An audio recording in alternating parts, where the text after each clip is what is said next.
Hello dear students, आप सभी का वेलकम है। हम क्लास 12 का मैथमेटिक्स पढ़ रहे हैं और उसमें जो एनसीईआरटी का चैप्टर 5 है कंटिन्यूटी एंड डिफरेंशिएबिलिटी, हम वो वाला चैप्टर पढ़ रहे हैं। एक्सरसाइज 5.1 का ये देखिए 5th क्वेश्चन है और यहाँ पे एक फंक्शन दिया है और इसकी कंटिन्यूटी हमें चेक करनी है एट 0, एट 1 एंड एट 2। ठीक है, तो 3 पॉइंट पे इसकी कंटिन्यूटी चेक करनी है। सबसे पहले हम फंक्शन पहले समझ लें कि ये फंक्शन क्या कह रहा है। तो ये देखिए फंक्शन जो है इस तरीके से डिफाइंड है, एफ एक्स है x यदि x की वैल्यू लेस देन और इक्वल टू 1 है, और ये है 5 यदि x की वैल्यू ग्रेटर देन 1 है। तो इसका मतलब क्या हुआ? इसका मतलब ये हुआ, मान लो अगर मैं x की वैल्यू लेता हूँ लेट से -1, तो f -1 क्या हो जाएगा? सिंपली x, और x क्या है? -1 है, तो f -1 होगा।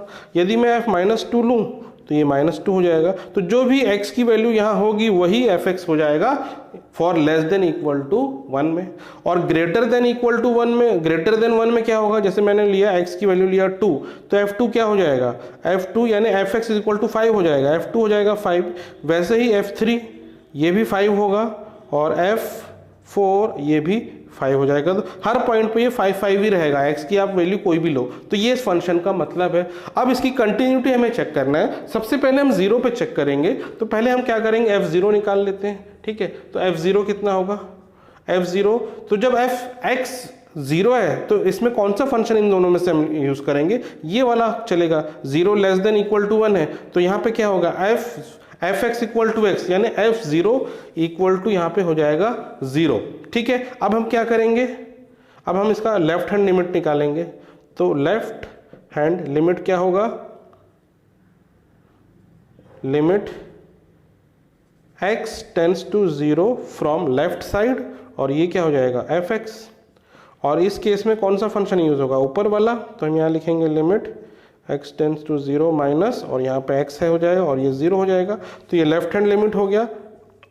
अब राइट हैंड लिमिट की हम बात कर ले, तो ये हो जाएगा limit x tends to 0 from right side, और ये fx, और ये लिमिट x टेंड्स टू 0 और यहाँ पे x ही रहेगा और फिर ये 0। तो लेफ्ट हैंड और राइट हैंड लिमिट जो है इसकी सेम आ रही है। इसका मतलब है this function is continuous at x equal to 0।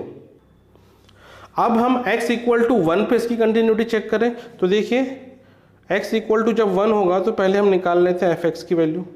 तो fx, अब इसमें से कौन सा फंक्शन रहेगा? ये वाला रहेगा। ठीक है, तो यहाँ पे fx मतलब fn1 की वैल्यू निकाल रहे हैं। f1 will be equal to 1, ये हमें मिल गया। अब हम क्या करें? लेफ्ट हैंड लिमिट निकालें। लेफ्ट हैंड लिमिट, यहाँ पे हम क्या लिखेंगे? Limit x tends to 1 from left side, यानी इसका मतलब क्या है? ये जो वैल्यू है 1 से थोड़ी सी कम है लेफ्ट साइड से, ये x टेंड्स टू 1 है फ्रॉम नेगेटिव साइड, यानी 1 से थोड़ी सी कम है इसकी वैल्यू। तो ये वाला फंक्शन यूज होगा। तो यहाँ हम लिखेंगे सिंपली fx लिख लेते हैं, फिर अगले स्टेप में हम लिख लेंगे x। ठीक है, तो इस केस में क्या होता है? तो fx इक्वल टू x हो जाता है, तो यहाँ पे क्या होगा? x की वैल्यू सिंपली आप ले लेंगे 1। ठीक है, ये क्या हुआ? लेफ्ट हैंड लिमिट हुआ। अब इसका राइट हैंड लिमिट जब लेंगे, राइट हैंड लिमिट, तो यहाँ क्या लिखेंगे आप? Limit x tends to 1 from positive side. देखिए इसका मतलब क्या है? x tends to 1 from right side का मतलब ये हुआ कि this value is slightly more than 1 से बहुत थोड़ी सी ज़्यादा, और 1 से थोड़ी सी भी ज़्यादा होगी तब ये फंक्शन काम करेगा। यानी अब यहाँ पे आपको क्या लिखना है? सिंपली 5 लिखना है। अब ये जो है एक कांस्टेंट टर्म है 5, इसमें कोई x है ही नहीं, तो फाइनल जो वैल्यू आएगी इसकी 5 आएगी। तो देखिए यहाँ पे लेफ्ट हैंड लिमिट आ रहा है 1 और राइट हैंड लिमिट आ रहा है, तो इसका मतलब क्या हो गया? Left hand limit is not equal to right hand limit. तो अगर ये लिमिट इक्वल नहीं है तो इसका ये मतलब है कि ये फंक्शन डिसकंटिन्यूअस है एट 1।